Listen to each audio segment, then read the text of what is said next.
e vou dizer umas breves palavras apenas para introduzir o seminário sobre conceptualização do conhecimento e das capacidades.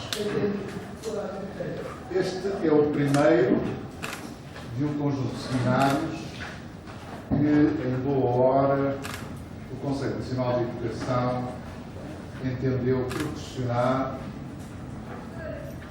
recorrendo à inestimável colaboração da professora Ana Maria Moraes, da professora Isabel Neves, também com a colaboração da Silvia Ferreira.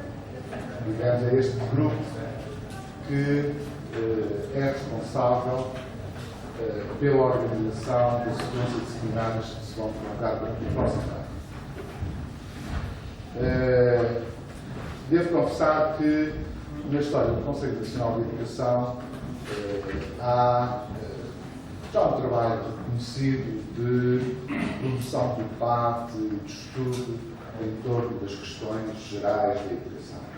Mas permitam-me que eu destaque esta iniciativa porque ela resulta de um objetivo que nós colocámos no início do nosso mandato, que era de trabalhar em conjunto com os centros de investigação distribuídos pelas mais diversas universidades e institutos politécnicos em Portugal. E esta é a primeira dessas iniciativas. Como sabem, o Conselho Nacional de Educação é uma instituição que vive fundamentalmente para aconselhar os órgãos de Estado relativamente às questões da educação. E esse conselho, esse aconselhamento, não pode ser produzido a partir do nada. Ou seja, precisamos de, entre nós, debater as grandes questões da educação e esse debate só se consegue desde que haja trabalho de investigação, desde que haja reflexão apontável e não encaminharmos estes debates para a espuma dos dias em torno da educação. E, portanto, este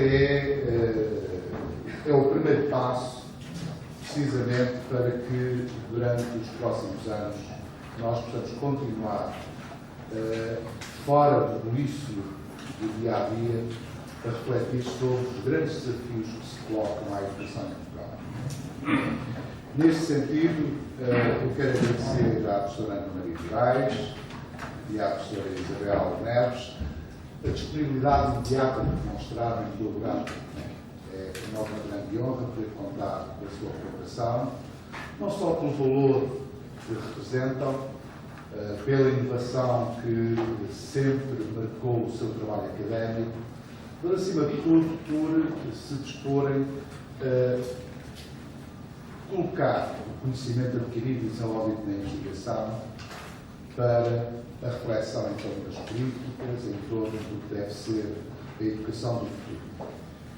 É interessante porque eu tive a oportunidade, num livrinho verde, que era para aí a circular nos supermercados, tive a oportunidade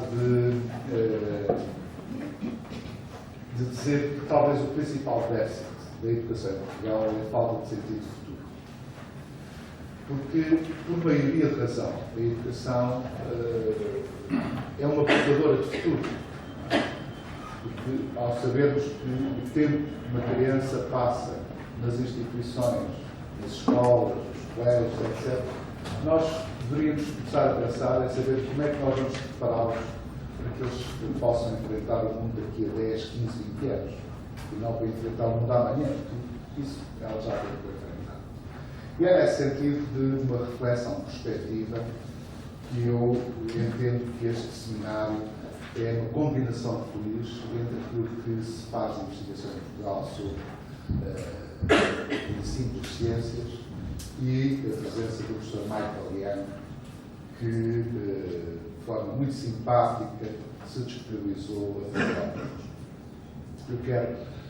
Eu sou um adepto, já há alguns anos, do professor Michael Young, em especial depois dos trabalhos que ele desenvolveu sobre a sociologia do conhecimento, e nesse sentido eu próprio, não só como presidente do CNE, mas também como académico, me sinto profundamente honrado estar aqui sentado ao lado dele e ter, no fundo, a oportunidade de ouvir mais uma vez falar do futuro da educação e do futuro das escolas no que diz respeito àquilo que é fundamental, que é o conhecimento. Nós, muitas vezes, perdemos, não sei se perdemos, andamos muito centrados sobre o problema de como ensinar e raramente discutimos o que ensinar. Ou seja, a ideia do currículo, que conhecimento, é algo que é uma discussão que deve ser feita, não com o aparato e com o ruído que é normal nestas coisas da educação, mas acima de tudo com reflexão reservada, parcimoniosa e, acima de tudo, com reflexão partilhada entre os vários profissionais da educação. O professor Michael Young, em todo o seu percurso, e em especial nas últimas publicações desde finais de 90, voltou a agitar, tal como tinha feito nos anos 70, voltou a agitar as nossas mentes e as nossas preocupações quando ele diz que é necessário voltar a recuperar o conhecimento como tema central da educação. E nesta perspectiva é interessante precisamente esta alteração, esta inversão, porque a sua grande obra, que no fundo sustentou a nova surgida da educação, que tem mais a ver com o conhecimento dos poderosos, vem agora falar primordialmente com o poder do conhecimento e aquilo que ele dizia de conhecimento poderoso. É esse conhecimento que nós pretendemos ouvir e são essas propostas que nós também ansiamos por ouvir. As últimas duas obras do professor Young, uma delas publicadas precisamente em setembro, dão o título, precisamente, a esta conferência, Knowledge and the Future of Schools, porque é um livro que, no fundo, facilita e faz-nos pensar, precisamente, sobre qual deve ser a discussão, qual deve ser os desafios que teremos de enfrentar, precisamente, no dia a dia das nossas escolas. Professor Young, thank you for your presence, thank you for your contribution to the Portuguese National Council of Education. It's a great honor to have you with us, and I hope this was only the first time. Perhaps in the future we can count with your presence and your contribution and your ideas in perhaps other things, why not, but always talking and always thinking about the contribution of knowledge, what kind of knowledge for the future of our schools.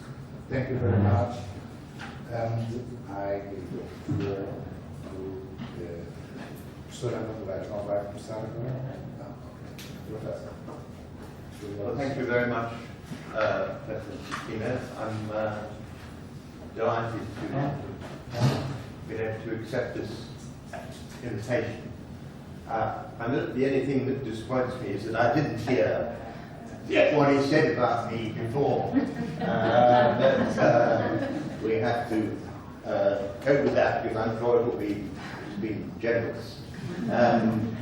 My only other visit to Lisbon has been as an FCT evaluator, so it's really nice to be here as a fellow academic.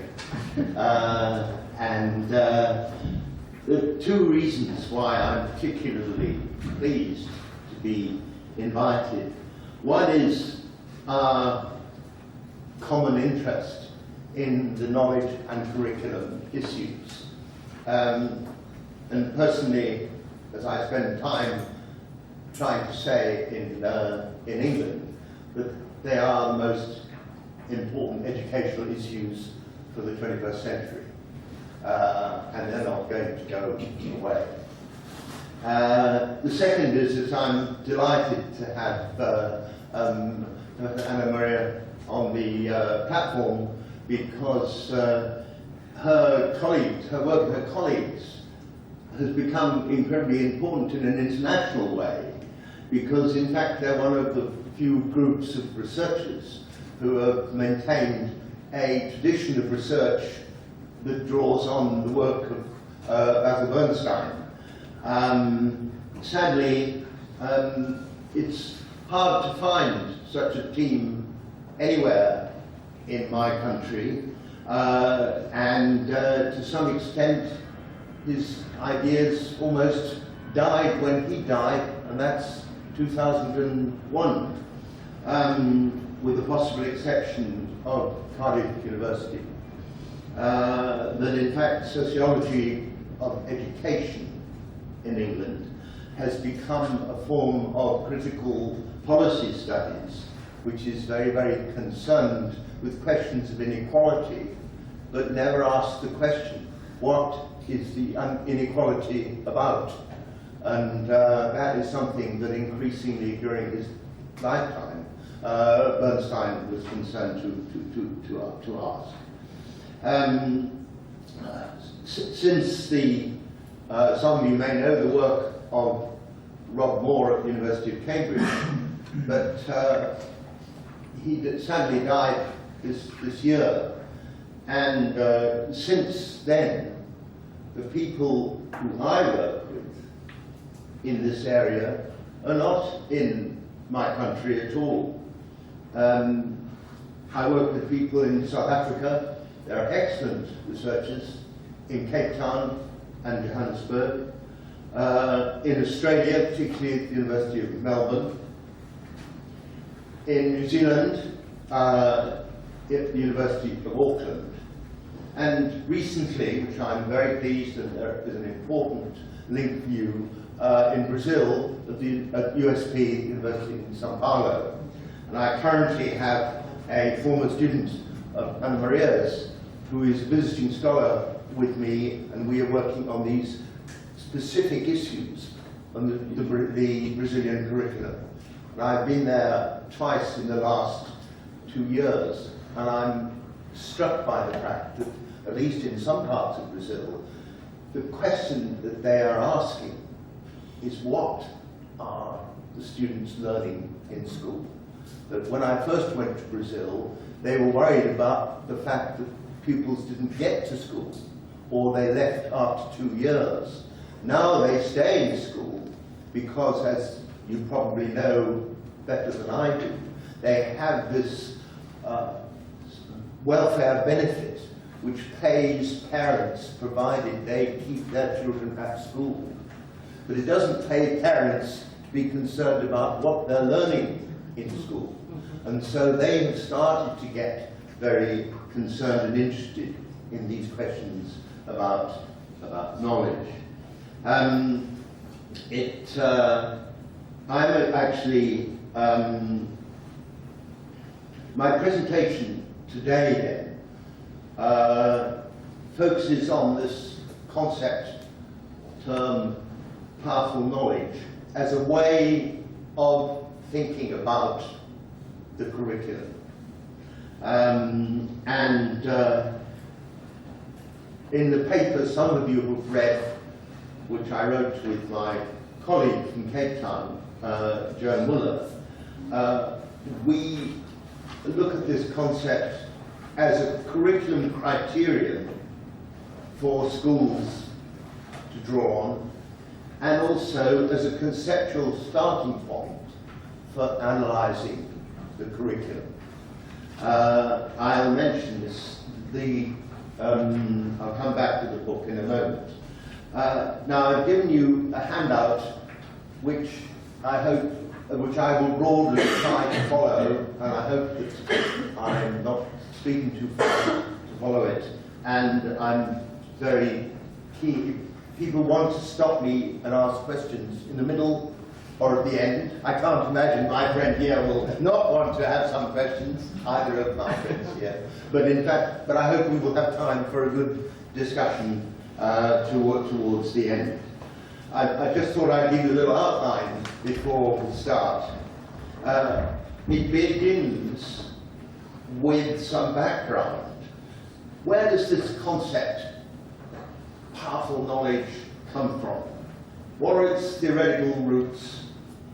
what is the policy context in my country, and I find increasingly, as I'm fortunate enough to have to travel in other countries, why is it important?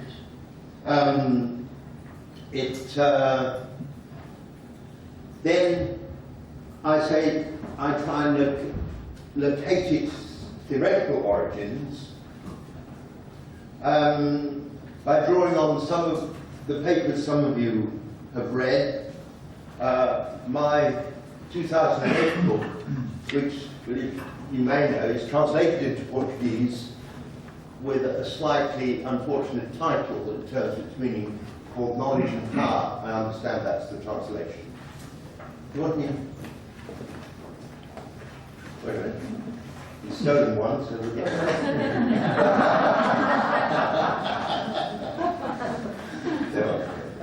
It's needed for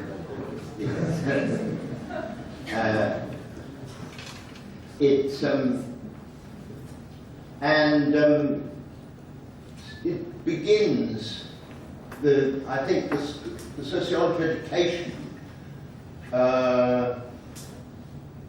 the theoretical question begins with the question that I touched on. What are schools for in the 20th century? What do we want young people to learn? Is it disciplines? Is it skills? Is it what? This seems to go back again and again as the key question. I shall make some brief reference to my theoretical resources, and you'll see that I mention 3 people, and Emile Durkheim, a French sociologist who wrote a century ago, and I found myself returning. It was quite an education for me to have studied him as an undergraduate sociologist, and then going back to actually read his texts and not texts about him. And I got a completely different Durkheim that has in fact influenced me as much as anyone since. And then, of course, my former tutor for my master's degree, Basil Bernstein, and I think that I found myself going back to his work when I read what I think, from the point of view of our theme today, is the quite remarkable paper that he wrote not long before he died. He was quite ill, on an essay on vertical and horizontal discourses. I read that, and it kind of made me think completely again about what he'd been doing since he first started researching on language codes, and that was extremely influential to me. I'll say something briefly about the policy debates in England, because the issue of knowledge, although there are many things that I disagree with about our present coalition government, and particularly the person who was the Secretary of State until last year, Michael Gove. One thing that they did do is to bring the question of knowledge onto the agenda of public policy, which it had not been. And I think that's something important to say. So policy debates have actually been quite important in the way that I will explain. And then I'll say something briefly about what I see as the crisis in curriculum theory. Now, like Anne-Marie and as well, I think I would be right in saying, I don't see myself as a curriculum theorist, fundamentally. I see myself as a sociologist who's trying to think about the curriculum, which is a rather different way. Therefore, it's a bit arrogant to say, you lot, curriculum theory have got a crisis. And what right have I? Anyway, I wrote the paper, which many of you have read, I think, and I'll say a little bit about that, but I'll just mention now that the thing that I most wanted to emphasize in that paper was that curriculum studies had lost its object, the curriculum, that it seemed to study anything but the curriculum. And this is true in the varieties of what we see. It's true in critical pedagogy, the whole tradition that's been developed by people like Michael Apple. It's true in the more postmodernist tradition that I find in Brazil is incredibly popular, who read Derrida and Foucault. In a sense, they read anything, as long as it's not about what that object is. And I find that deeply distressing, and so the paper was an attempt to kind of haul them back and ask the question again.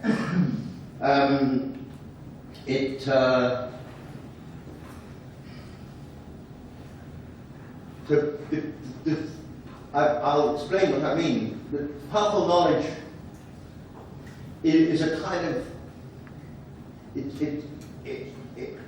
it's an analytical concept. It's not a theory. It's trying to address the question, what should be the basis for the curriculum for all students in public schools from the age of 5 or 6.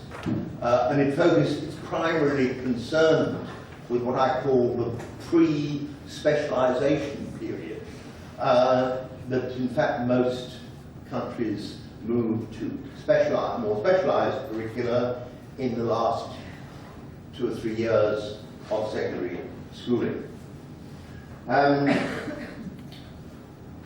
I'll say something about,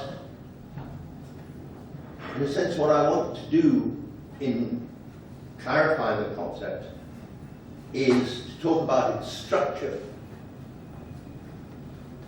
and to talk about its implications for the school curriculum, and, for instance, the relationship between a national curriculum and a school curriculum.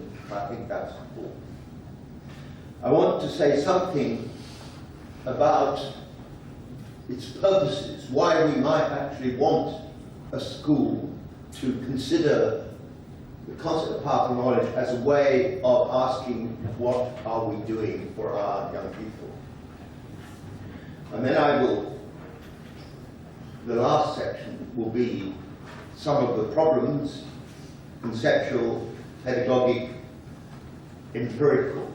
Most of the work that I and my small number of colleagues have done in this area has been conceptual up to now, but it is incredibly important, which is one of the reasons why I'm so pleased that I've got this colleague, Claudia Gallian from Sao Paulo, that in fact is another biologist, believe it or not, I realize, that she's looking at the Brazilian curriculum empirically in terms of the concepts of knowledge that is implicit in it, and therefore, in fact, young people having access to it. So there's still a great dearth. And one of the things that it might be worth mentioning in passing is that that's another reason actually why I'm particularly pleased to be here, is I find no interest in UK from my colleagues in science education. None at all. They think they know what knowledge is, and therefore, why bother with it? The people I find who are most interested in the work that I've been doing are the historians and the geographers, and to a lesser extent, those who teach foreign languages. That is partly, I think, we have to be realistic about this, is because they've had quite a crisis in their own subjects, because the numbers of students, as the curriculum, the natural curriculum in England has become more flexible and there are more options, the number of students taking history and geography has gone down. So they're open to asking some of the questions which personally I think any part of the curriculum should be asking. I have been most impressed with how they've approached it. Okay, so that's what I'm going to try to do, and that's what the handout that you've got tries to cover. So if we start at the beginning,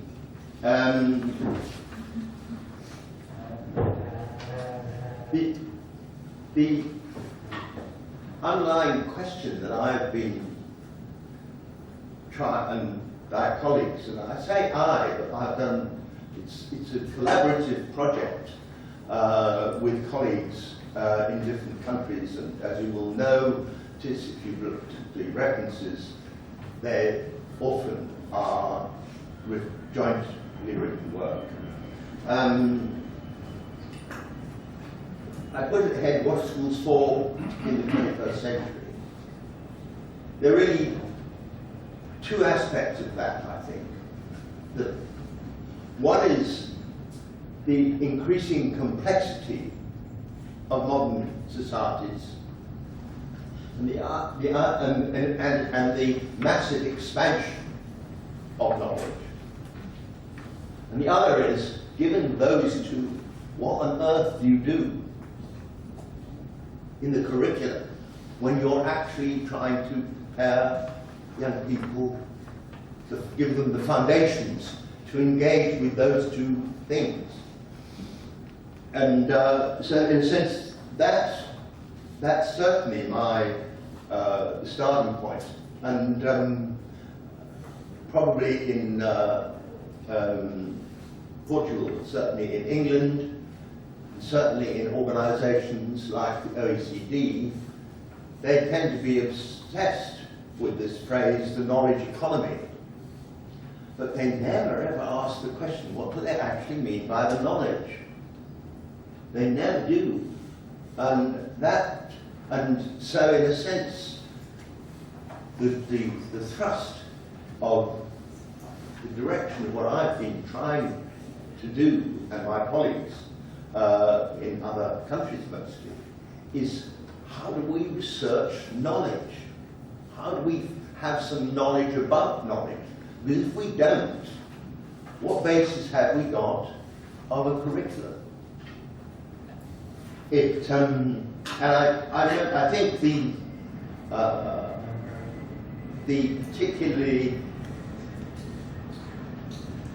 I particularly appreciated something I read in Emil Durkheim about this. He wrote, most of his books, when you look, were sets of lectures. The amazing thing about them is there were set lectures to teacher training students, but they raised very tough, difficult issues, which he thought that the students who were going to teach in French schools needed to think about. And one of the sets of lectures, which he never published in his lifetime, now called, I always get the order wrong, Sociology and Pragmatism. And this is a book that was got together by the notes that one of the students took of the lectures. It's pretty remarkable in itself. Then translated. But he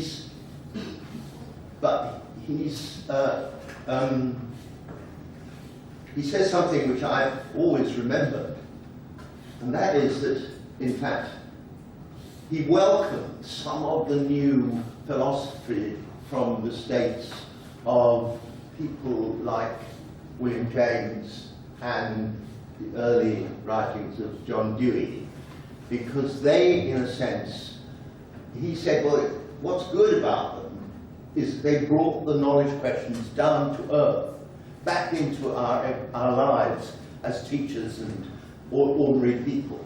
That they're not some kind of difficult esoteric thing tucked away as tended to be a product of the sort of Kantian tradition.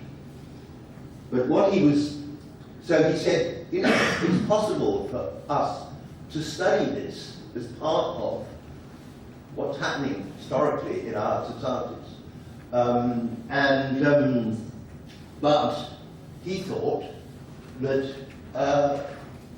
the pragmatists, the existentialists, and the people such as William James and Dewey and Burke's around that time, they were right to do that, but they went about it in the wrong way. They went about it in the wrong way because they had no concept of the social. They had no concept of the social.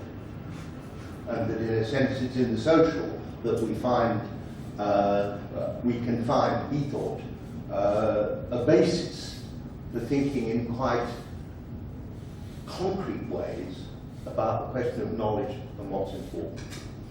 And that was very, and I certainly would recommend anybody who hasn't seen that book, it's not widely available, it's well worth it. I'm not going to say in detail about the others. Some of you will know Basil Bernstein's work as well, and Maria knows it a lot better than I do. But I just want to say one thing that has stayed with me, going back to Durkheim and rereading Bernstein. He explained to me why Durkheim was so. He explained to me why Durkheim was so interested in religion as an atheist Jew. He was interested in religion because he saw that he saw that the earliest religions were, in a sense, the social conditions for the future of knowledge in modern society. That the very fact that the earliest religions made the division between what he called the sacred and the profane, between the knowledge that's tied to particular contexts, questions of practical survival, and knowledge that's independent of those contexts, that structural distinction became the basis of the development of science and philosophy and literature and all we know as intellectual development. And it was, in a sense, it was always there in Durkheim, but it took Bernstein actually to spot it. He talked about it as Durkheim's great insight. And I think it was also Bernstein's great insight to spot it, because once you've seen that, then I think you can grasp that in fact why schools, we developed schools and, from say the 18th, early 19th century, but forgot that insight, because we developed schools because we wanted the next generation to have access to knowledge that they could not gain from their everyday experience. And that's the beginning of Bernstein's work on the curriculum and the link between the two. And I think that is an absolutely, to my mind, unique and devastating kind of insight that we need to keep going back to. And it is, in a sense, confirmed. I then, at this time, which was sort of mid-90s, I was running a centre at the Institute for Vocational Education. And I realized that I knew nothing about learning. And part of the reason was that I'm a sociologist. And sociologists always said learning is something for the psychologists. And we don't have anything to do with psychology, do we? No. Of course, it's it's understandable, but a not very sensible thing. And a colleague of mine said, read Vygotsky. I just about heard of Vygotsky. I later discovered, of course, that in fact Bernstein was quite influenced by Vygotsky too. Read Vygotsky. And in a sense, Vygotsky isn't, I would call Vygotsky a cultural psychologist. He's not.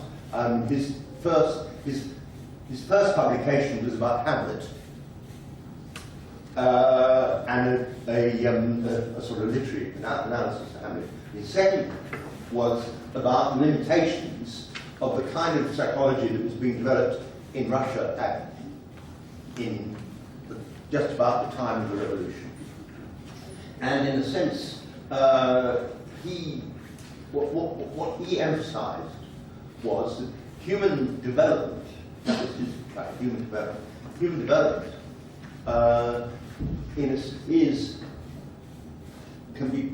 can be expressed as how young people progress from what are called everyday concepts, which they develop naturally in their everyday lives, and the theoretical concepts that they face when they enter school.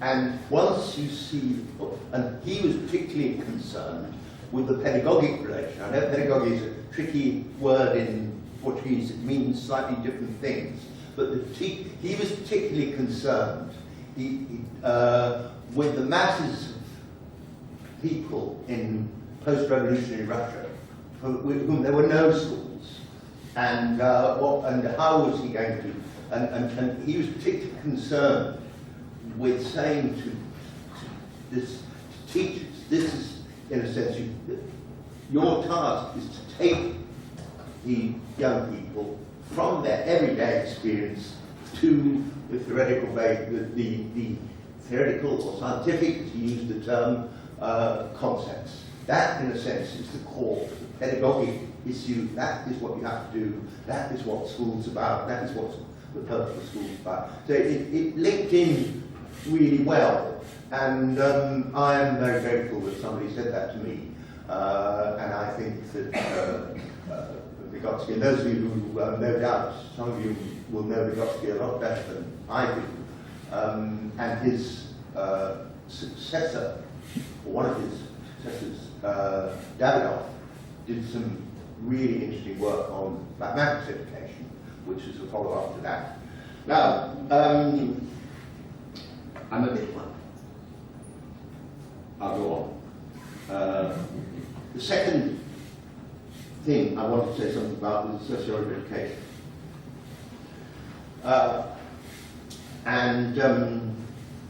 When I started thinking about knowledge in the curriculum, I was a somewhat naive sociologist. Although Bernstein was very supportive of me, he didn't agree with what I was doing at all. Because I took a view, which I realized, in a sense, was wrong, but it was kind of well-intentioned, that in fact, if we want a sociology of knowledge, we need to treat knowledge as social. Now and this was the basis of my first book that I edited, Knowledge and Control, which some of you may have come across, and led to the new sociology of education and things. But the problem was that in saying we can treat knowledge as social, it actually replaced knowledge by social relations. There was no knowledge left because everything was reduced to social relations. So you ended up with a kind of, on the one hand, you ended up with a critique that says the curriculum is knowledge defined by those in power, but you ended up with no kind of notion of what knowledge might be like if they weren't in power or somebody else was, or there wasn't the same kind of power structure. So there was an alternative. And I think one learns as much from one's experience, believe it or not, having said, which I think learning is always about the relationship between, if you like, conceptualization and experience. It's not one or the other. And in the mid-90s, I I went to South Africa as a kind of volunteer educational advisor to the democratic movement who were in the process of getting rid of apartheid. And some of the people involved in the education side were very interested in what a post-apartheid curriculum might look like, because they knew that they didn't like the apartheid curriculum, where white administrators told black teachers what to do, and what they were told to do was to keep them in their place as the people who did the dirty work in the society. I mean, simple as that. It was a kind of classic case of the curriculum as knowledge of the powerful. And it confirmed everything that people like Bourdieu said: curriculum is symbolic violence, pedagogy is symbolic violence, and all those kind of things. But now suddenly, those who've been oppressed were the powerful, and what were they going to do? And the answer, the two answers is, one is they hadn't a clue. They felt that if you could get rid of apartheid, everything would somehow or other be different. And it was different, but not that different. The other thing was that they thought I would have an answer. Sociologists who'd written about the curriculum, but I didn't know either, because all I had spent my time doing up till then was writing critiques of how awful the curriculum was in England, because it was always elitist and run by some people for other people. So I went back to England, and in a sense, I realized that actually I had to rethink my theory, that the idea of the curriculum as representing the knowledge of those with power was not adequate. It wasn't good enough. And to some extent, and I don't want to push this too far, that's where the notion of powerful knowledge came from. Because I found myself saying, well, let's see if we invert knowledge and power. And let's say, well, what is the power that knowledge might give you if you had access to it? And that's where the issue that I've been wrestling with since that time, trust me, is researching knowledge. And I'll come back to that. Okay. Very briefly, because I'm worried about time, the section on policy debates. We had a succession of, what should I call it, left-ish or left of centre, or not very left, Labour governments, but led mostly by Mr. Blair, between 1997 and 2010. And they had strong ideas about education, and they saw that it was elitist and denied opportunities and all things which sociologists and others have told them. And so they expanded it, but they expanded it without thinking at all about what way they were expanding. So we used to get more and more people passing easier exams year by year, but nobody asked the question, do they actually know more? So along came a right-wing-led coalition in 2010, and basically they scrapped that. What I didn't realize was that they scrapped the near equivalent to the National Council for Education, qualifications and curriculum authority. But they scrapped, they basically, in a sense, they reconceived a curriculum. They, in a sense, went back to a kind of a historic notion of the curriculum as a given knowledge which people had to comply with, and they saw it as the individual's responsibility, individual people and individual schools' responsibility to make them comply. That was the alternative model, so there was a fierce debate, and still is, between the government and the education community, who were, to a large extent, signed up to what I would call a relativist view of knowledge, which says that basically knowledge adjusts either to our current economic needs or to adjust to the interests and abilities and capabilities of pupils. In each case, there wasn't something that was so important that in a sense that it transcended those things.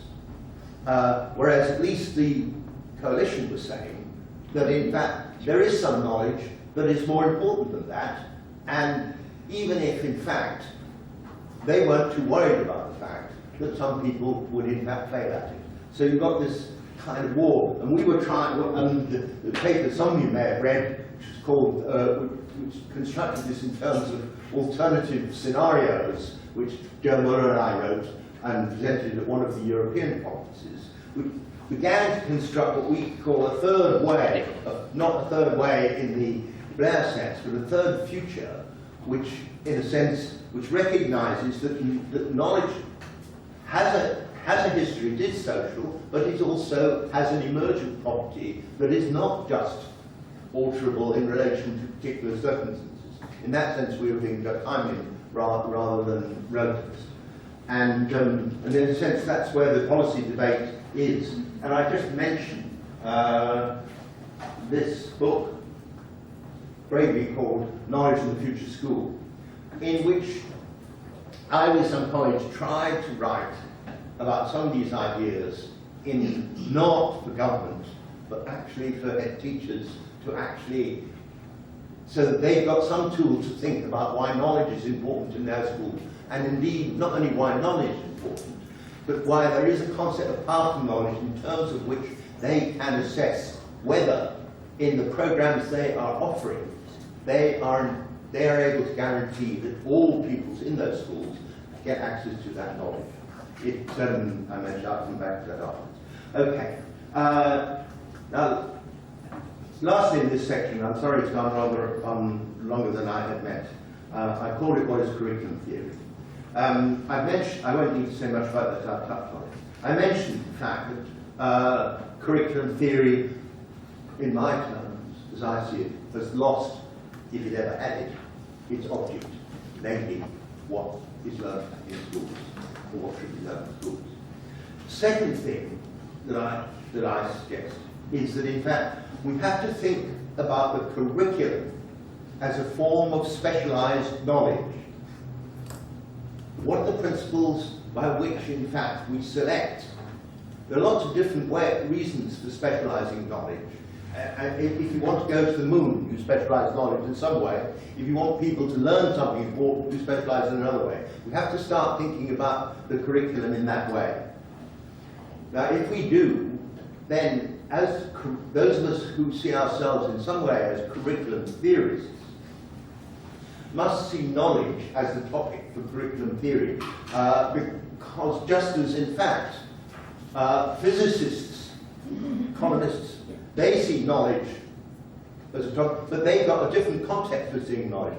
Our context for seeing knowledge as a topic is how can we ensure that young people are able to best acquire it and progress through in knowledge. How can we assure that? That's a very different thing from can we measure the speed of a neutrino? I mean, I'm not against neutrinos, but I wouldn't be, would I? Anyway, I hope you get the point. And the last thing in that section I put here is distinctness of curriculum and pedagogy. Now, we use pedagogy, a famous English educationist, Franz Simon, once wrote a paper which said something like, what's happened to pedagogy in England? Nobody likes, on one so it's not, it doesn't, and that's why Vygotsky is so important, because in a sense, nobody takes pedagogy in England, nobody takes what teachers do in England seriously enough to realise that it needs a theory and research as its basis. Now, Anna-Maria's work on science education is an example of somebody who's taking this seriously and drawing on Bernstein's work and others.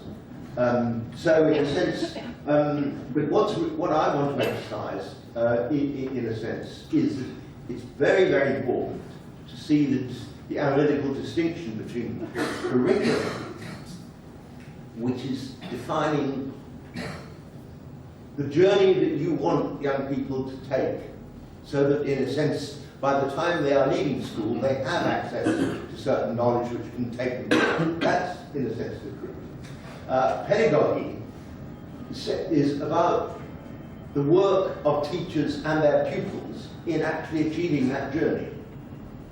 Now, if you are a teacher and you're going in on a Monday morning, you don't say this is curriculum, this is pedagogy. But it's a very important analytical distinction for researchers. Because if you don't have it, there's a danger that in fact you can bring in all kinds of things that are actually need to be taken seriously by teachers as pedagogic issues, like the fact that kids come with lots of knowledge from their everyday lives. And teachers have to take that knowledge very seriously because it's a resource which in fact pupils are going to have to learn. I mean, and a very interesting example of my science education colleague, who perhaps you know, Michael Rice. I mean, he got into difficulties in relation to, as a biology teacher, in relation to evolution, because he was accused by some scientists of, in fact, actually taking seriously the idea that Darwin was just another idea or opinion, because and what actually he'd done was to say he was working with teachers who had a significant proportion of Islamic students, and what he had to do to them was to say that in your experience at home, in your religion, you have this particular view, the origins of life. When you come to school, this is not to reject that, to respect it for what it is. But in fact, what's important when you come to school is to acquire the powerful knowledge represented by biology, which actually has got a whole body of research over 150 years, and that in fact in a sense, that's the important distinction. You don't put, if you like, Genesis on the biology curriculum, for instance. But you do have to deal with pupils who believe Genesis. So that's why the curriculum pedagogy distinction is so important. Okay. Can I just go on, or do you want me to? Yeah, no. I could stop. Go on. Go on, sorry. Okay, so that's my kind of, it's gone rather longer than I meant, and I apologise. It's my background. So, that's why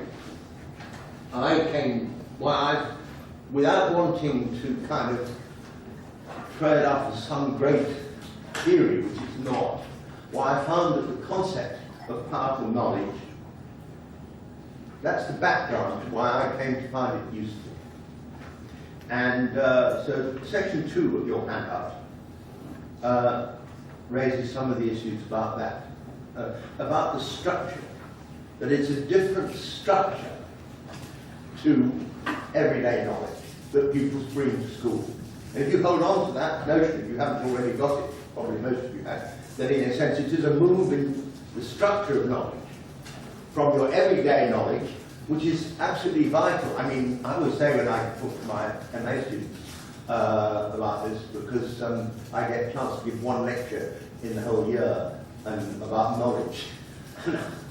One of the things I would say to them, I'm not knocking everyday knowledge. You wouldn't get here if you didn't have it. It's got a purpose, but it's a different purpose. The knowledge we want you to have when you come to this institute, which is to learn some theoretical ideas to actually understand education better. So in a sense, that's very important to say. So I've put down 5 things here.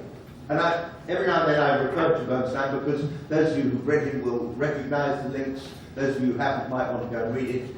But at least, so the first key thing then is that it is differentiated from everyday experience. Why would we have schools if it wasn't?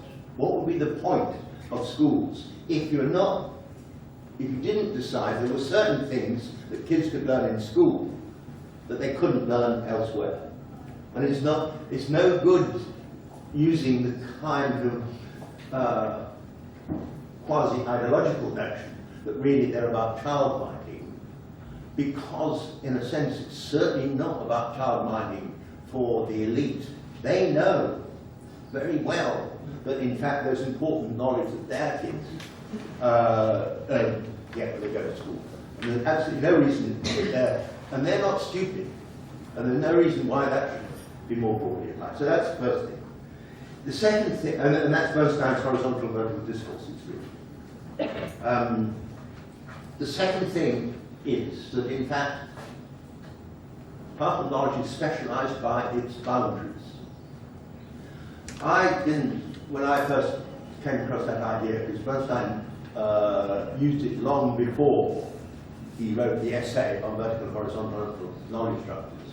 And I was very sceptical about his obsession.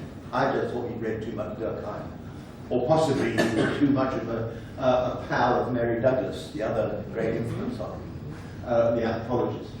But actually, he was right. And I've learned that boundaries, in a sense, are boundaries are the way in which specialisation occurs. And if we didn't have specialised knowledge with boundaries, we wouldn't have had progress in knowledge. We wouldn't even know about the neutrino, let alone the Higgs boson, if in fact we hadn't had progressive specialisation of knowledge in particular fields. Doesn't mean it's perfect, but it does mean that it doesn't have its problems. It is, if you like, a core thing. So that's the second point. I'll come back to boundaries again a bit later. The second thing is that in fact the boundaries define, and this is not a finished, this is not an absolutist thing, but the way in which, for various historic reasons, the way in which organising knowledge to produce new knowledge has been most successful has been through what we call disciplines. And even when, in a sense, you've got multidisciplinary centres, I'm sure you have in your universities as we have, they are actually groups of people with a strong base in the disciplines. And that's why I'm so sceptical about having interdisciplinary knowledge in the early years of the school curriculum, before people have the confidence in the disciplines that know where the boundaries are.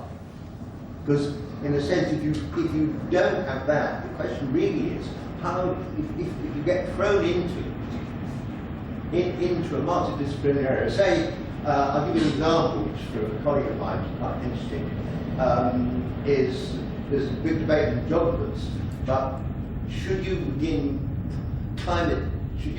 the crisis of the climate change in the primary school? Now, one lot say, well, it's such an important issue, they need to learn about it as soon as they possibly can. The people I work with in geography say, oh no, that is just like kind of having a chat about climate change. But if you want kids to understand climate change, at some point they have to grasp what a climate is. Because otherwise they don't know what's changing. And they don't know. So this is in a sense an example of if you like, of the problems of what I call multidisciplinarity.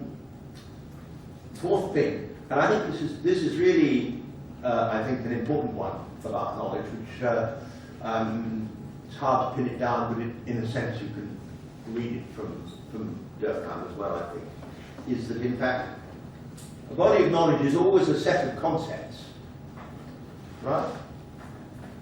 Everyday knowledge is concepts related to particular contexts.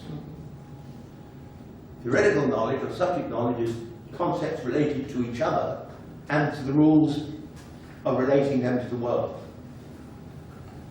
But both are also communities.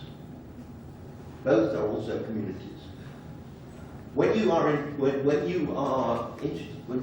a young person in a secondary school is faced with biology or physics or chemistry or sociology, nothing like that, you are actually giving them opportunity to enter a community of people who in fact have specialized in a particular way.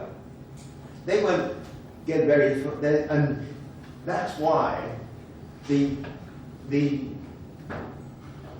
really important criteria for the curriculum is what I call, well, two different ways of expressing this. I can call it as conceptual progression. Can you be sure that in fact, in terms of the years moving on, that in fact you don't miss out important concepts, jump, because otherwise young people will not develop, they will not progress in their learning in the way that they need to if they're going to be confident learners and competent people with subjects. And that, I think, is something I would want to stress. And lastly, and I touched on this before, is the difference between, and this in a sense goes back again to Durkheim as interpreted by Bernstein, differentiation of knowledge between context dependent. I mean, we got lots of knowledge. I had absolutely no context dependent knowledge of knowing how I could get here from the hotel. If it hadn't been that the girl had come to collect me, I would be still there. I would be here.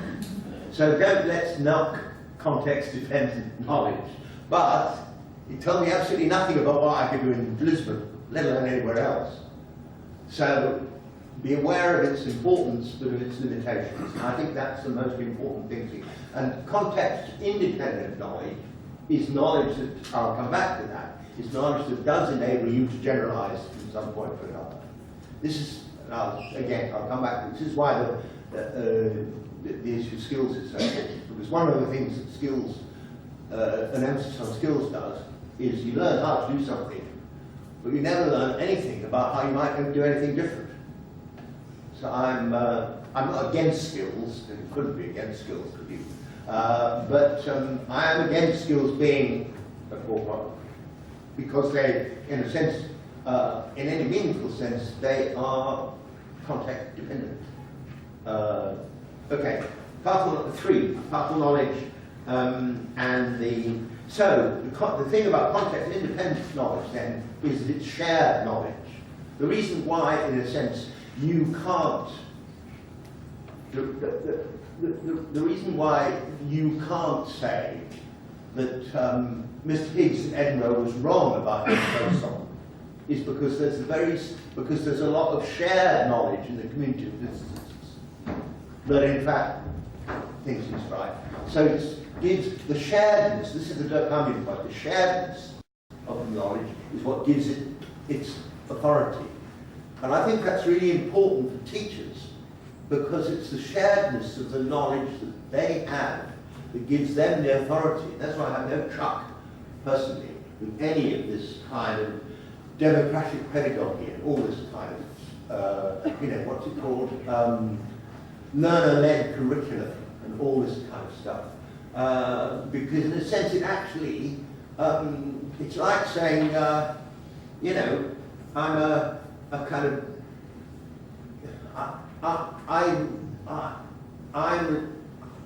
I'm the decider about whether I have a heart operation or not. And of course I can't decide, because I don't have the specialist knowledge. And of course you can't decide as a pupil. And it's because I don't have the knowledge. Okay. Partial knowledge in school curriculum, 3. This is the first point I touched on before, it's worth saying again. Curriculum knowledge, that knowledge cannot be acquired in most workplaces and communities. That, in a sense, is why schools emerged, and it's about the structure of the institution of schools that enables that to be possible. If you take, for example, when I used to work more in vocational education, there was a great enthusiasm for competence and things like that, which meant that the assumption was that, in a sense, you could learn important things in workplaces, and then you could assess them. So, now, the problem with that is that you can, if you were a legal executive training to be a lawyer, you can pick up a lot of knowledge about law. But if you work in the supermarket, there's very little knowledge that's available to you if you're on the checkout, other than the checkout. So in a sense, it's, the great thing about schools is that they can give you access to knowledge independently of the context, and that I think is very important. I just want to say a couple of things. It's a complicated issue, but we can come back to it in the discussion. This issue, which again is a Bernstein concept, the concept of recontextualization. The school subjects, school biology, for instance, is produced, it's a social product, and it's produced by a combination of biology specialists and biology didactic specialists who know about how people learn and how they progress or don't progress in their learning, so that they can pull out the concepts from biology that enable people to progress. So it's not that you change the concepts, you take the concepts out and put them in another context. That is essentially what recontextualization means. I think in a way it's simple, but in other ways it's not. We've got very little research that actually explores that. But I think it's, Bernstein makes the interesting distinction between pedagogic and official recontextualizing agencies. And I think that is an interesting idea, because if you look at an actual curriculum, now there are all kinds of different pressures on it. Only some of them are the pressures to make sure that, in fact, as many students as possible progress in their learning. Others have all kinds of other things, like what do we do if we haven't got subject specialists in the school, what do we think our economy needs, all kinds of things that don't relate to that. And those are the official recontextualizing. They bring in things that are not part of the knowledge that enables you to progress. So that's why, and he has these interesting little trio, which again are suggested for, in fact, for research, that in fact it involves these three processes: how you pace the introduction of new concepts, which is obviously related to the question of the fact that not all learners learn at the same pace; how you sequence things, because you can actually get the sequencing completely wrong. People can get muddled and confused and not progress at all, and also the selection issue as well. I've been, because I've had a lot of connections with South Africa, I've been doing some work recently with some people in the engineering faculty, because they have a particular problem in South Africa. They have lousy maths teaching, particularly in the schools for largely black kids. And then the universities are under pressure to open up engineering faculty to people who don't really have the maths to be able to cope with engineering. And the question then is, can you reconceive the engineering curriculum? Can you look at different modes of recontextualization that actually make it more possible for those who are weak with maths to progress, without undermining the fact that in the end they've got to be good engineers? They tried it one way, and which was a complete disaster. And they tried it, and the way they tried it initially, which you can understand, I mean, it's well intentioned, it's not corrupt, they said, we will have two different kinds. We'll have two different kinds of mathematics. We'll have what they call mathematical literacy for those who've had really poor primary school maths, and we will try and get the engineering faculty to open their courses to people who've done mathematical literacy. The problem with mathematical literacy was that they didn't actually know any maths by the end. They hadn't focused on the concepts. They focused on the context. But there are other ways. But they're tough issues and they're research issues which have not really been tackled. Okay. We are progressing. I hope you're not too tired or weary. I want to say something about subject boundaries because I think it's a really important issue.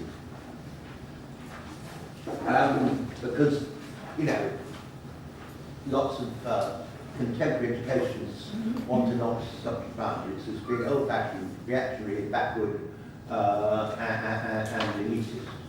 Now, what I want to say, this is, I think, a very important insight, actually, is that, in fact, and I think it's particularly important for kids who come from disadvantaged homes where they haven't had much opportunity to think beyond contexts. And that is that, in fact, subjects with clear boundaries are a source of identity for those pupils as learners. They've actually got, in joining the school, they can't go on just being members of their community. They're going to progress in their learning. They have to develop an identity as learners. And in a sense, what boundaries do is to give you a sense of your identity as a learner. Now, at some point or other, if they progress, they've got dedicated and good teachers, they will in fact realize that the boundaries are constructed and are beyondable. But until they actually know that, then boundaries have a real function, a real pedagogic function for pupils.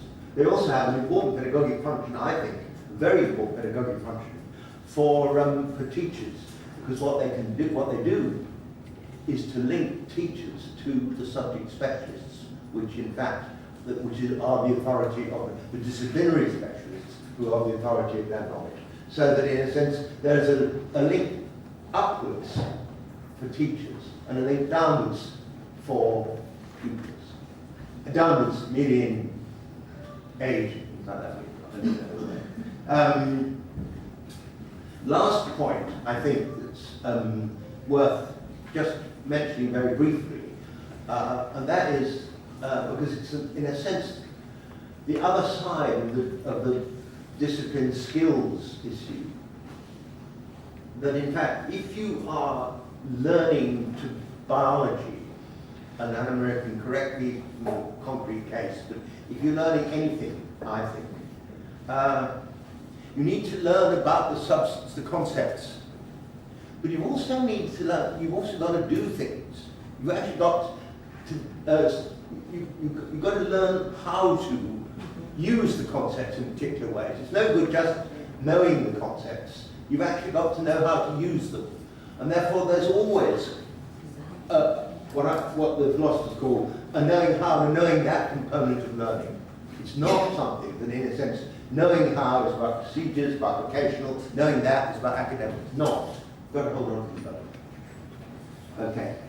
Purposes. We are progressing. You see, we're on to 4. There's only 5. Thank you for being so patient. We have to ask the question about purposes all the time, I think, in every generation. We're talking then about knowledge that is not tied, knowledge conceptual that's not tied to particular contexts. Now, in a sense, the important, if the only knowledge you have is related to the particular context you come from, then you have no basis either for generalizing, for seeing that that context can be understood in its wider sense, or for imagining that there might be alternatives to the experience that you have. And in a sense, I think that that is, in the broadest sense, that links to why the knowledge curriculum issues are social justice issues and inequality issues. Because if, in fact, the schools must actually be opportunities to enable you to see beyond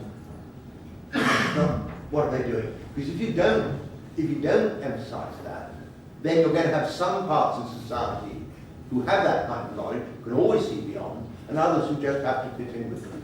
So in a sense, our task in education is to try and expand the number who actually can do that.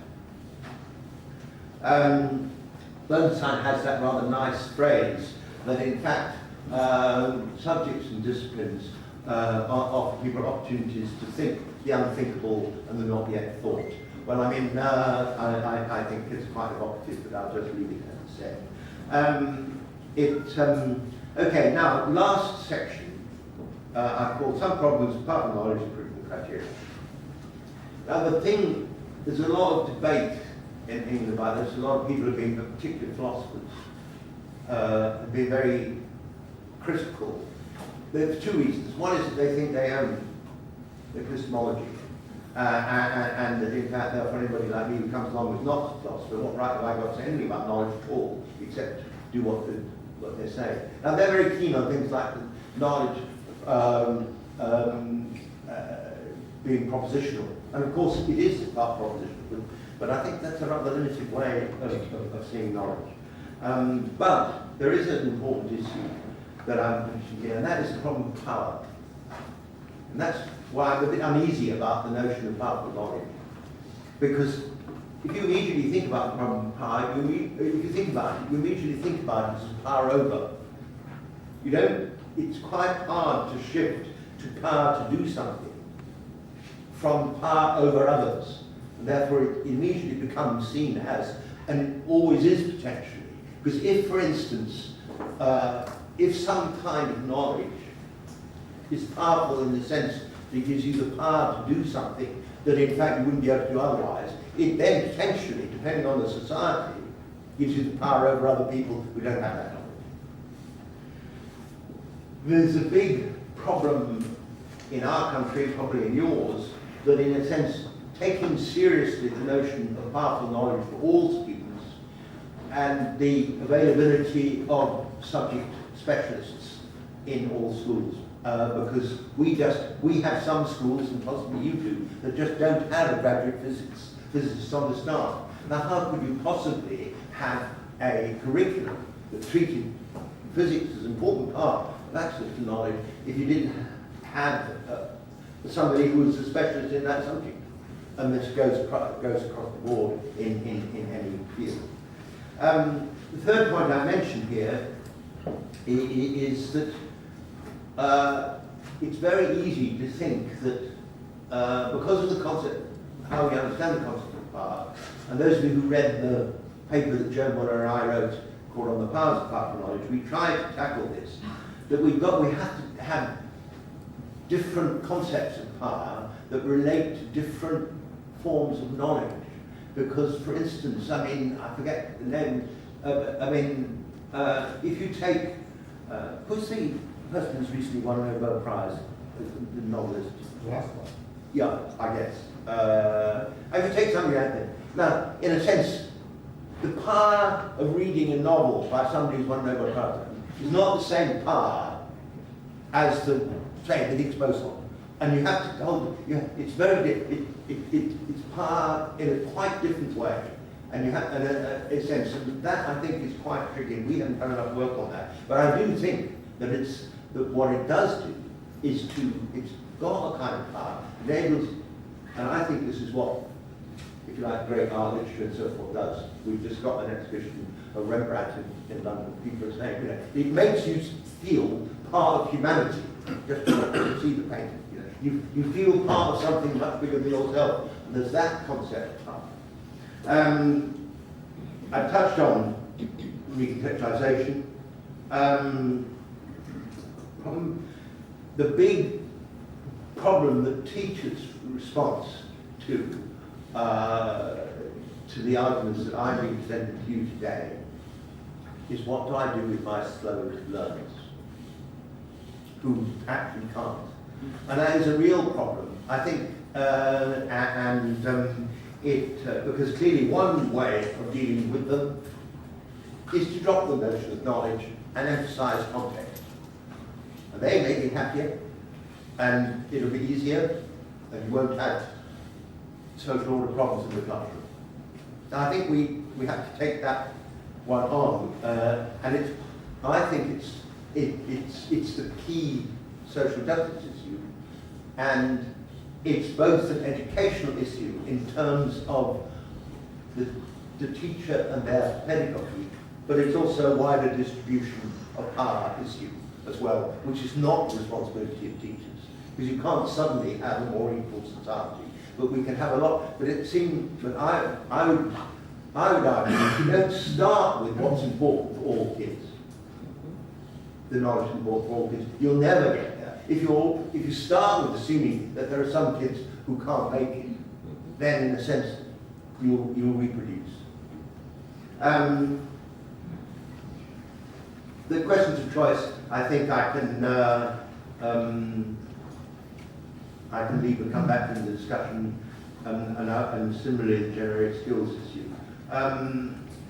The last issue, which I have interesting little debates with my colleagues who are involved in primary education.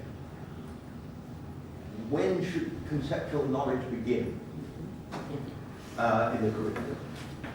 And now one of the things that happens in England, which has got me interested in this, is the extraordinary contrast between the curriculum of the private fee-paying primary schools and the state public primary schools. Because private fee-paying primary schools basically start with a subject concept curriculum from the age of 7. But the public state primary schools have a theory about child development which in a sense argues against that. Now I just leave that as a question. But I put a little quote from Bernstein just to kind of end. I'll just read to you. Pedagogic strategy, he said, that starts in the subjective world of human experience cannot give epistemological access to complex systematic knowledge, in brackets, on its own. You actually have to start from the concepts. You have to be aware that your learner has the subjective world of human experience, but in fact, you have to start with the concepts. Otherwise, you'll never take them forward. I mentioned slow learners. The last point I mention, which we might come back to again in the discussion, is that there is and Durkheim was very well aware of this, that specialization, if you like, it has its negative as well as its positive side, because it has the potential, I don't know any area of knowledge which has not progressed in the last 200 years, and has not progressed as a consequence of being more specialized. On the other hand, specialization itself introduces division and fragmentation, and that is particularly important in how we think about the curriculum. But I haven't solved that one, but I'll do that. Thank you.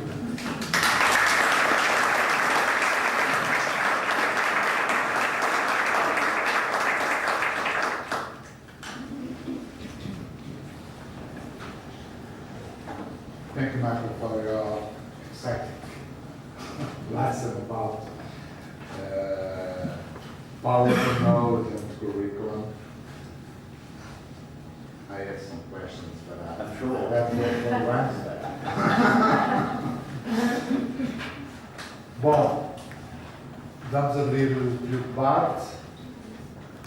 Estamos disponíveis para registrar as inscrições para colocar as questões que entenderem. You could translate that. I can translate it. Se quiserem colocar questões em português, eu farei um esforço no sentido. Não garanto que a tradução seja boa. Não garanto. Então, I'm sure. Well, ela vai só próximo. Não, tá, consigo. Talvez consegue ouvir. É, se falar bem melhor. I try to.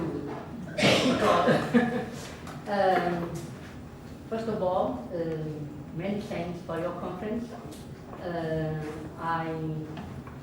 It was grateful to hear from you the idea about the powerful knowledge in curriculum. Is a position that in our group, research group, we are defending many years in Portugal.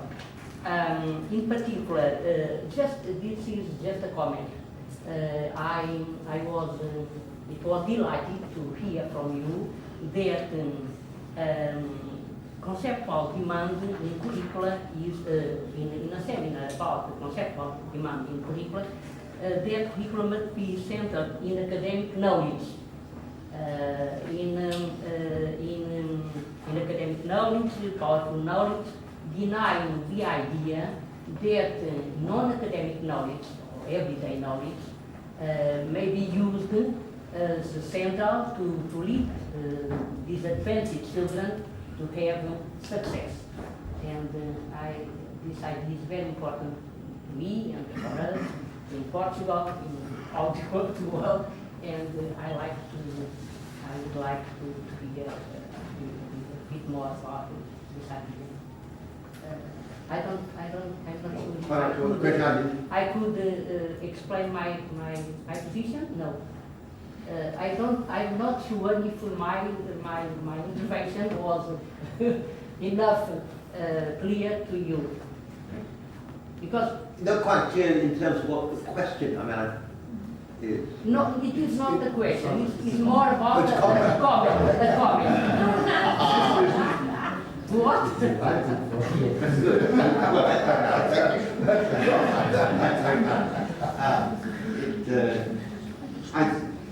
I think that just to give a comment to a comment, or a question to a comment. Again, these things are different in different language communities. That academic is a rather unfortunate term in English because it's not too far. In English you can say it's just academic, as if it's not important, doesn't matter, doesn't relate to anything. Whereas what I want to hold on to is the notion that, in a sense, what academic is about is the nearest to the truth we get. There's a different, and I do think that we have to we have to say that. And the truth is difficult. And the one thing perhaps that I didn't say in relation to this that I'm very struck by is that we've now got in England these elaborate systems of levels through the curriculum. Fortunately, we've abolished one of them, which is something.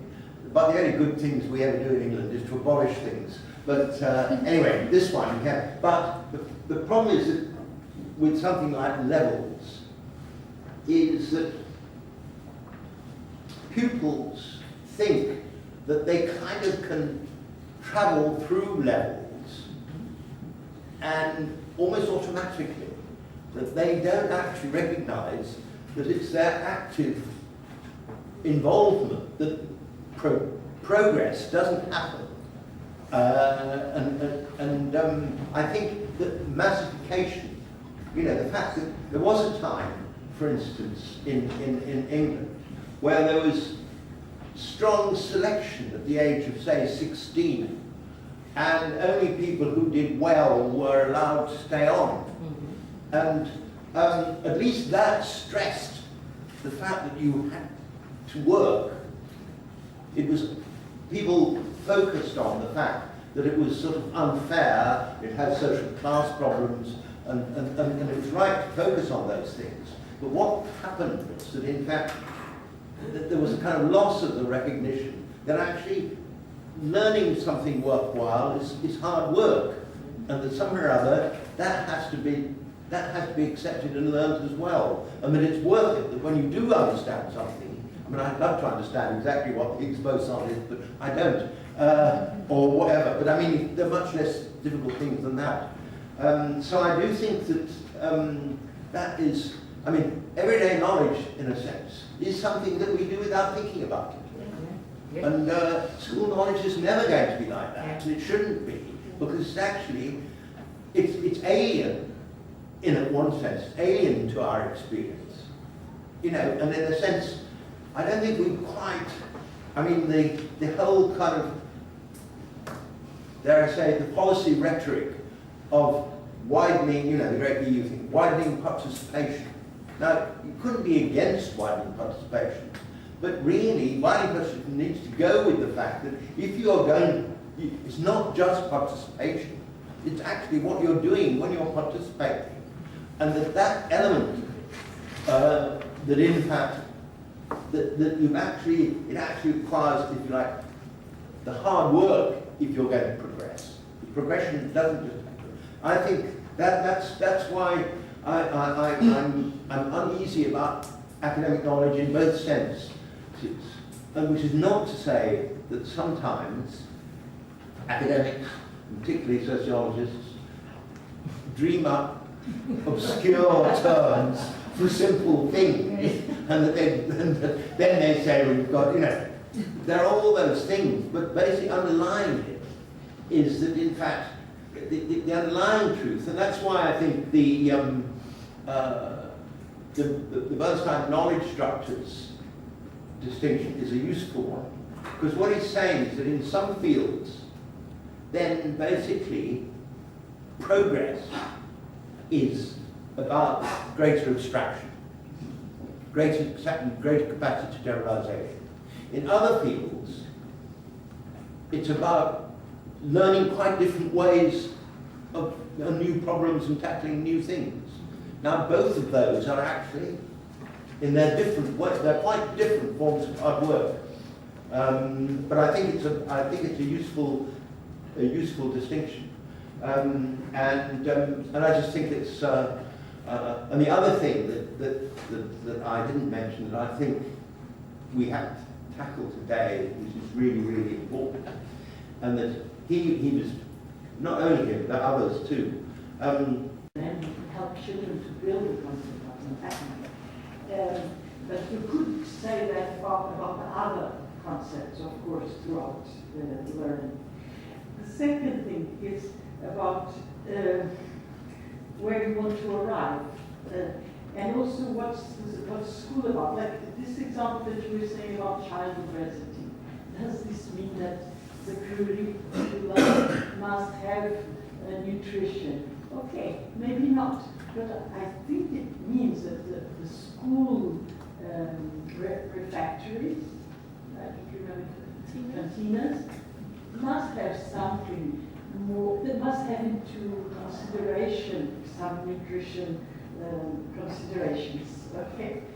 And also about, there are many kinds of learning, not only one. So shouldn't schools have a space and time to build upon these different kinds, to develop these different kinds of learning, for children to develop different ways, not just a linear deductive way? Well, let's go on. Thank you. Another afternoon. Thank you. Thank you.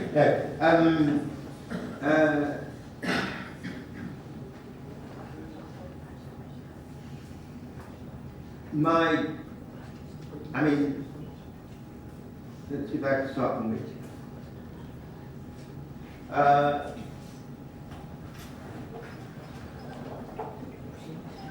Where should the first issue raised is about starting points, and that in fact kids have very different life experiences, and maybe even we can start from those life experiences.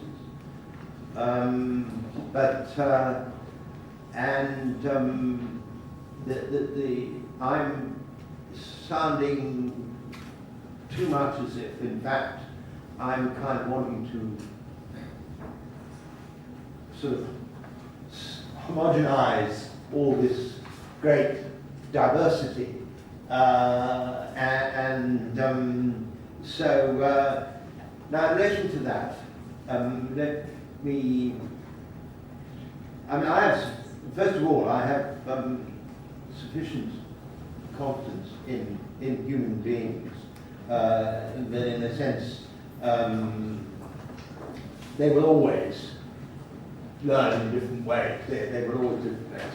What I'm concerned about, in a sense, is I'm concerned about two things.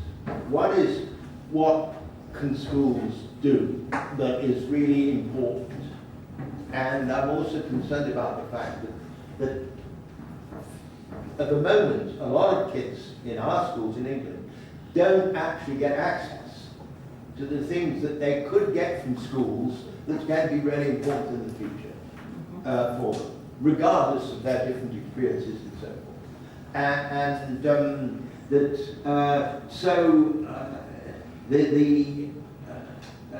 I think that's kind of a purpose question.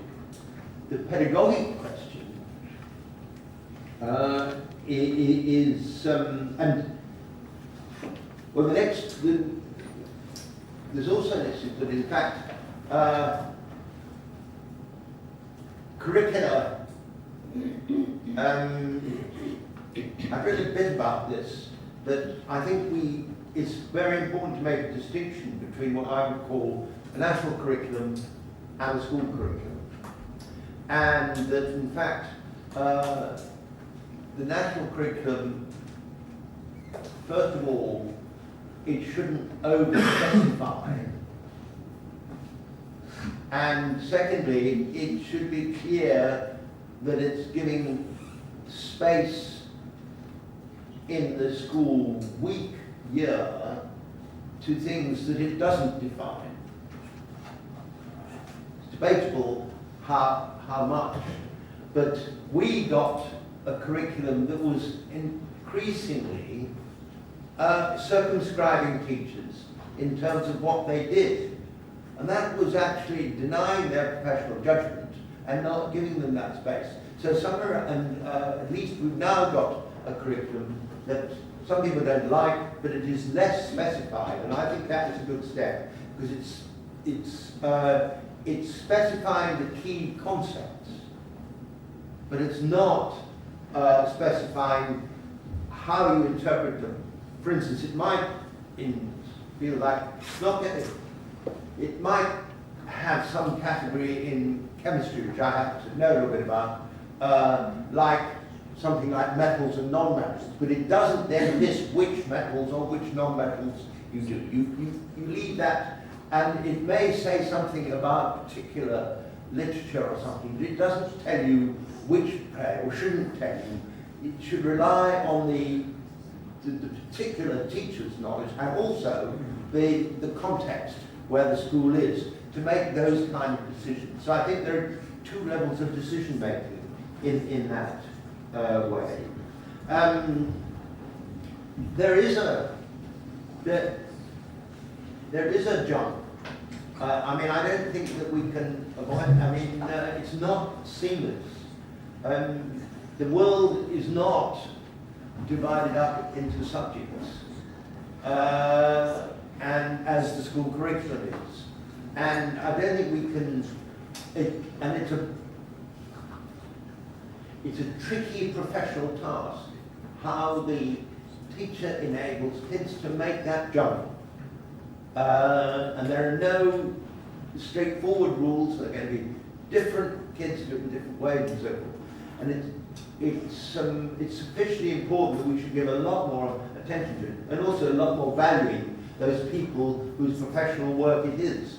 But I don't think you can, if you start saying, oh well, maybe, I'm not saying you did, but if you start worrying too much about the jump, you start saying, well, okay, let's bring more of the community in, and the experience the kids outside. Now, I think in the end that those kids will suffer.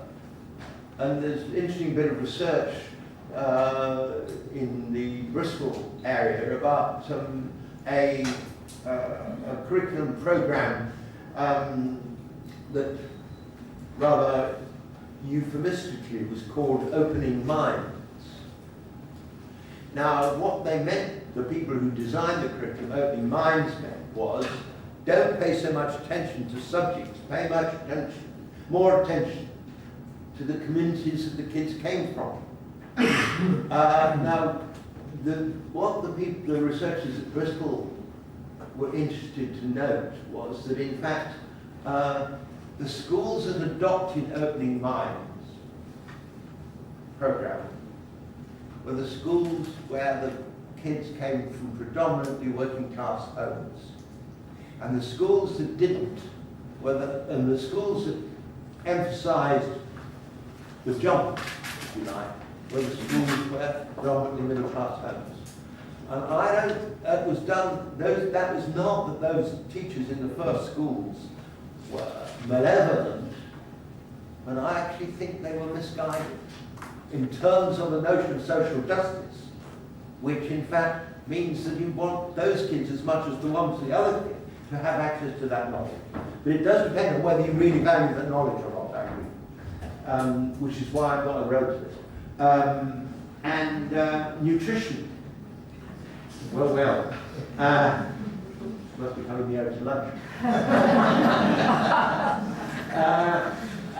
I mean, I know nothing about nutrition at all, but I am aware of the fact that it's actually a complex, multidisciplinary field of research. One of my daughters is studying to be a sports physiotherapist, and she, in fact, does nutrition in the way they do it, because clearly it matters if you're going to be a rugby player or whatever it is. It is a specialized applied field. Now, I think that, in a sense, it's the kind of area, I mean, there are issues for families and communities and shops that consider these things. I think from the point of view of the school, nutrition is something that is a kind of specialist post-16, post-compulsory area. I don't think that it's, because I don't think that the kids are likely to have enough of the foundation knowledge of physiology itself to be able to tackle nutrition other than as a kind of chat. And they can have chats in the youth club, which is fine, before. So that's why that would be my thought. Now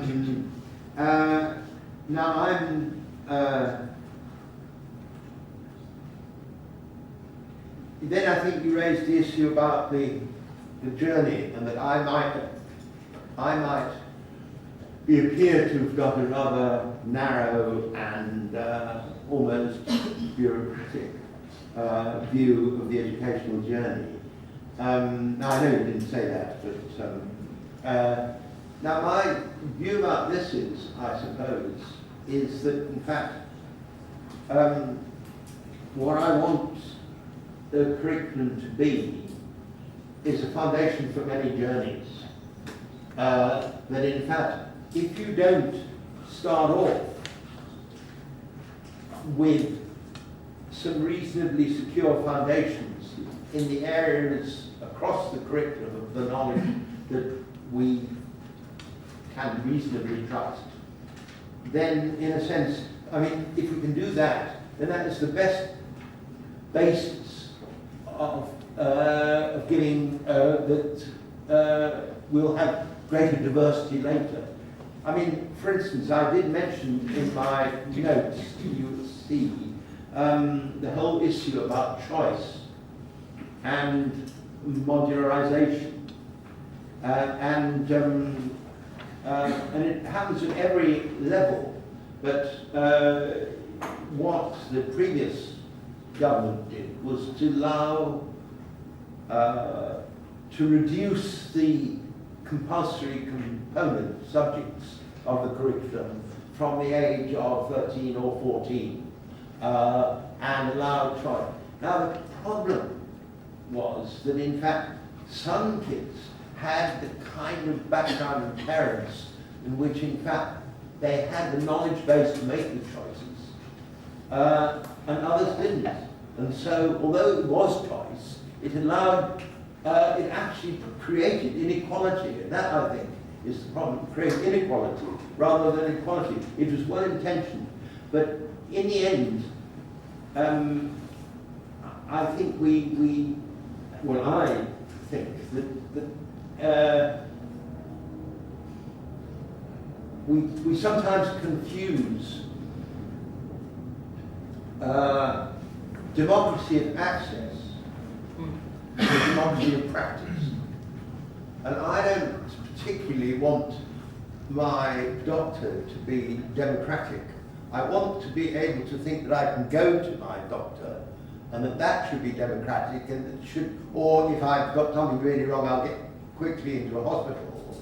And that it shouldn't discriminate in terms of whether I'm a university professor or a road cleaner. That isn't the democracy. And I think it's exactly the same. I don't think that, but I don't think that democracy is about the treatment that I should get. And I don't think democracy is a very useful, I don't think it should be applied to democracy and choice. In a sense, it goes back to the, in relation to curricula. I mean, and this, it's a teacher's difficult task. If you're a biology teacher or a history teacher, it's a teacher's task. Not impossible, because biology and history are really exciting things to know about. That I assume. I don't have a question. It's a teacher's task to actually, in a sense, enable their learners to want to know more, so that they actually, and therefore they'll feel they've chosen it. And I don't think that's Stalinism. I think that that's actually good pedagogy. Professor Young, thank you very much for the conference.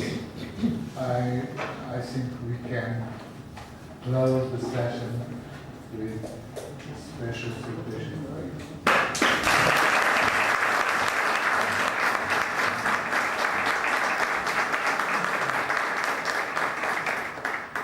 Pessoal, 10 minutos, já estamos muito atrasados.